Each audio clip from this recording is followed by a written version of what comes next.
Cricket हा भारतात फक्त खेळ नाही तर धर्मासारखा मानला जातो. मैदानावर खेळणारे खेळाडू जितके चर्चेत असतात तितकेच कधीकधी ड्रेसिंग रूम मधील निर्णय, निवड प्रक्रिया आणि प्रशिक्षकांची भूमिका देखील वादाच्या भोवऱ्यात सापडते. भारतीय क्रिकेट टीमला घडवण्यात प्रशिक्षकांचा मोठा वाटा असतो, पण प्रत्येक प्रशिक्षकाची कारकीर्द सुरळीतच असेल असे नाही. काही प्रशिक्षक आपल्या निर्णयामुळे, काही खेळाडूंची मतभेदांमुळे, तर काही व्यवस्थापनाशी संघर्षामुळे वादग्रस्त ठरले. आज आपण पाहणार आहोत भारतीय क्रिकेट टीमचे आतापर्यंत ठरलेले वादग्रस्त प्रशिक्षक, त्यांच्या कार्यकाळात क्रिकेट इतकाच गोंधळही चर्चेत राहिला. नमस्कार, मी तन्वी सुनील आणि आपण पाहत आहात थेट वास्तव. या यादीत सर्वात आधी नाव येतं ते म्हणजे ग्रेग चॅपेल. 2005 ते 2007 या काळात भारतीय संघाचा प्रशिक्षक असलेला चॅपेल आजही भारतीय क्रिकेटमधील सर्वात वादग्रस्त प्रशिक्षक मानला जातो. ऑस्ट्रेलियाचा माजी दिग्गज खेळाडू असलेला चॅपेल भारतात आधुनिक आक्रमक क्रिकेटकडे नेण्याच्या विचारात होता. मात्र त्याची पद्धत भारतीय संस्कृतीशी आणि खेळाडूंच्या मानसिकतेशी जुळली नाही. सौरव गांगुली सोबतचा त्याचा उघडवा संपूर्ण देशासमोर आला.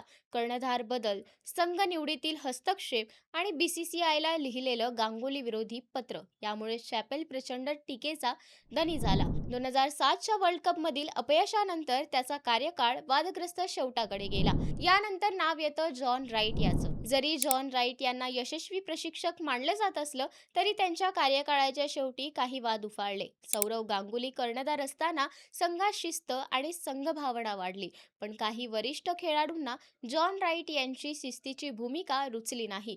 फिटनेस, शिस्त आणि संघातील भूमिका यावरून मतभेद झाले. मात्र हे वाद उघडपणे फारसे समोर आले नाहीत. तरीही भारतीय क्रिकेटमध्ये प्रशिक्षकांनी भूमिका किती प्रभावी असू शकते हे या काळात स्पष्ट झालं.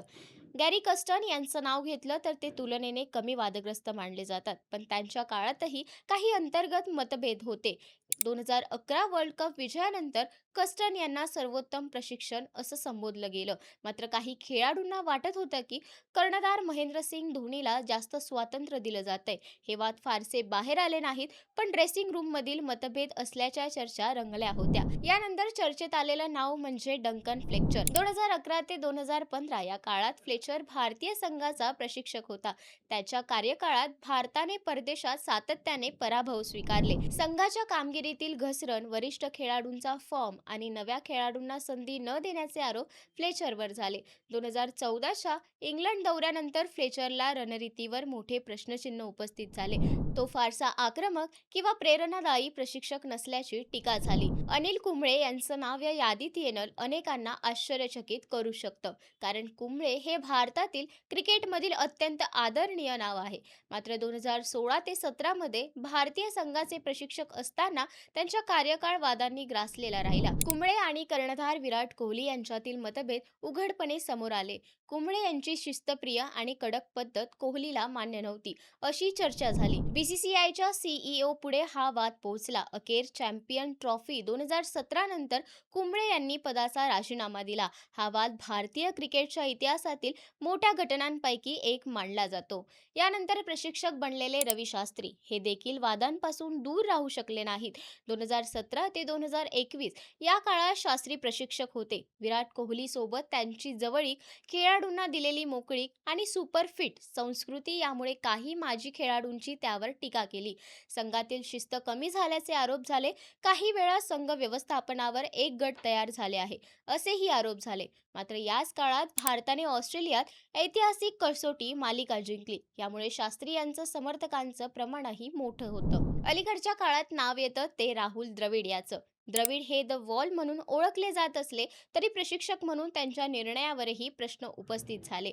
आयसीसी स्पर्धांमधील अपयश, संघ निवडीतील प्रयोग आणि काही खेळाडूंना सातत्याने संधी देण्यावरून टीका झाली. मात्र द्रविड यांच्याबाबत वाद कमी आणि अपेक्षा जास्त असल्याचं चित्र दिसतं. या सर्व प्रशिक्षकांच्या कथा पाहिल्या तर एक गोष्ट लक्षात येते.